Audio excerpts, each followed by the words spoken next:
Hello guys, चलिए आज का क्वेश्चन देखते हैं सर्चिंग लोकल मिनिमम।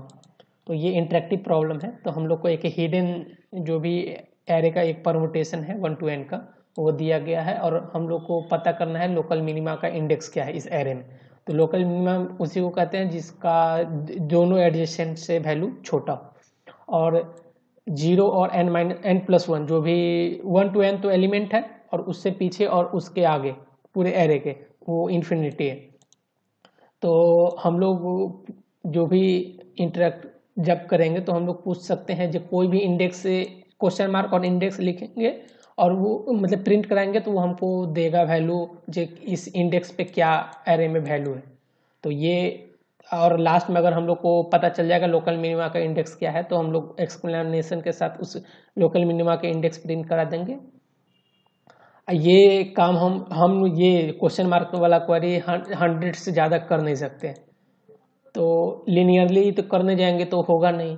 चेक करेंगे ये क्या, ये करंट एलिमेंट दोनों एडजेसेंट से छोटा है कि नहीं, तो वो करने जाएंगे तो 10⁵ ऑपरेशन लगेगा। तो इसको ऑप्टिमल वे में कैसे करें, तो चलिए इसी को एग्जांपल देखते हैं।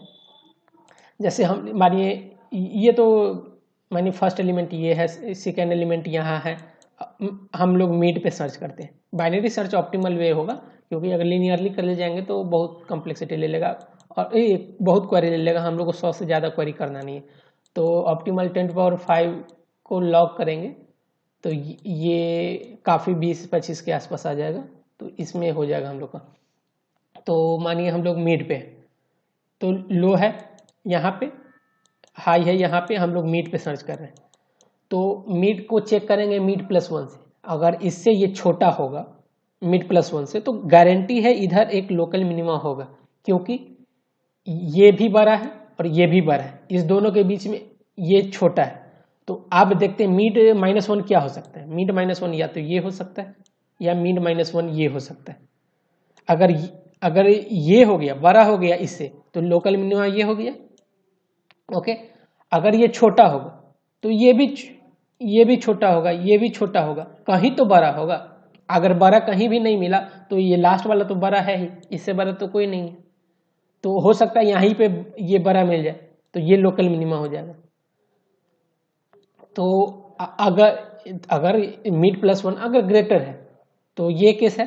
अगर मानिए मिड+1 स्मॉलर है तो ये नहीं होता, मानिए ये होता। तो हो सकता है ये अब डिक्रीजिंग ऑर्डर में ही जाएगा। अगर एक भी इंक्रीजिंग होगा इससे, जैसे ये मतलब इससे बड़ा हो गया, तो इससे बड़ा हो गया तो ये लोकल मिनिमा हो जाएगा। तो जिधर भी छोटा होगा ना, अगर मिड+1 से छोटा होगा तो हम लोग लेफ्ट वार्ड इधर चले जाएंगे सर्च करने के लिए। नहीं तो अगर मिड+1 से बड़ा निकले तो इधर कोई ना कोई तो होगा। ये तो इंक्रीजिंग होगा, लास्ट में तो ये इंक्रीज तो हो ही जाएगा अगर डिक्रीजिंग है। तो अगर बीच में ही कहीं भी इंक्रीज कर गया तो ये वैल्यू तो 1 ही गया ना, तो ये लोकल मिनिमा हो जाएगा। तो चलिए इसी का एग्जांपल देखते हैं। जैसे ये 1 to 10 का परमुटेशन कोई एक है और हम लोग को निकालना है जो कौन सा लोकल मिनिमा है। तो ये हम लोग इनिशियली लो पे है और ये हाई पे है। तो हम लोग का मिड क्या हो गया, 3 हो गया। तो मिड चेक करेंगे, मिड क्या है, मिड+1 से बड़ा है कि छोटा है, तो छोटा है। तो छोटा है तो इसके और इसके बीच में कोई ना कोई लोकल मिनिमा होगा। वो कैसे होगा, 3 से, अब 3 पे चेक करते हैं। तो 3 2 में, तो 3 और 2, तो 2 या तो बड़ा होगा या छोटा होगा। छोटा होगा तो ये छोटा कितना होगा, कहीं तो कहीं बड़ा होगा। तो कहीं बड़ा हो गया तो ये लोकल मिनिमा हो गया। अगर बड़ा कहीं नहीं हुआ तो लास्ट में ये तो बड़ा है ही। तो इसी को देखते हैं। तो हम लोग मिड थे, तो मिड+1 से छोटा है तो लेफ्ट में चले हैं। तो लेफ्ट में अब हम लोग का लो ये हो गया, हाई ये हो गया, हाई ये हो गया, क्योंकि ये भी तो लोकल मिनिमा हो सकता है ना। जैसे 1 3 2 1 2 है, ये लोकल मिनिमा है। तो मिड भी यही है, मिड हाई से छोटा है तो ये लोकल मिनिमा हो सकता है। तो हम लोग यहाँ से यहाँ तक में अब चेक करेंगे। तो उसी को करते हैं। जो हम लोग का ये मिड है, ओके, मिड+1 से छोटा है। तो अब हम लोग का लोकल मिनिमा इस दोनों के रेंज में जरूर होगा। अब इस दोनों का मिड क्या है, इस दोनों का मिड है 1, इस दोनों का मिड है 1। अब 1 चेक करेंगे, 1 इससे आगे वाले से छोटा है, हाँ छोटा है, तो इधर लोकल मिनिमा होगा। तो हम लोग का न्यू रेंज हो गया क्या, 10 से 1। अब दोनों का मिड क्या है, 9 क्या है, आगे वाले से छोटा है या बड़ा है। तो अब लेफ्ट में जाएंगे, ये राइट में जाएंगे, और राइट में चेक यहाँ जाएंगे। अब राइट को चेक करेंगे, क्या मिड प्लस 1 से छोटा है, हाँ छोटा है। लो मिड यहीं पे रुक जाएगा, जहाँ भी इक्वल हो जाए लो और मिड, तो वो हम लोग का आंसर हो गया। क्योंकि दोनों इधर से भी कंप्रेस हुआ, इधर से भी आगे लो आगे बढ़ा है, हाई घटते जाए, तो ऐसा पोजीशन पे ही रुकेगा जहाँ पे वो लोकल मिनिमा हो, क्योंकि हम लोग ऑप्टिमली वे में कर रहे हैं। चलिए इसी का कोड देखते हैं। जैसे यहाँ पे हम लोग कितना एरे का साइज है n ले लिए। इनिशियली हम लोग का इंडेक्स 1 है और हाई का n है, और लो जब तक हाई के से लेस देन है, अगर इक्वल टू होगा तो वही हम लोग का आंसर हो गया। तो लो जब तक लेस देन हाई है तो हम लोग मिड निकाले, ठीक।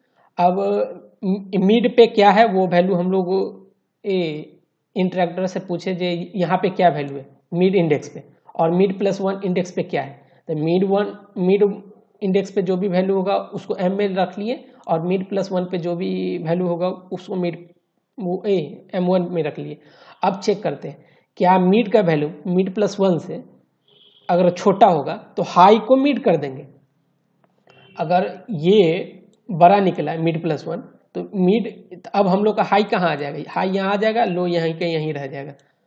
अगर नहीं तो लो क्या हो जाएगा, लो आगे बढ़ जाएगा, क्योंकि लो अगर 12 निकला, ये मिड अगर 12 निकला, मिड 12 निकला, तो अब लो हम लोग का कहाँ चला जाएगा, यहाँ चल जाएगा छोटे पार्ट। और लास्ट में अब ये लूप कब खत्म होगा, जब इक्वल टू हो, इक्वल टू होगा तो हम लोग को वही तो इंडेक्स प्रिंट करना है जो भी लोकल मिनिमम है। यही सोल्यूशन है। और कुछ समझ में नहीं आया तो डाउट में पूछ सकते हैं। Thank you for watching.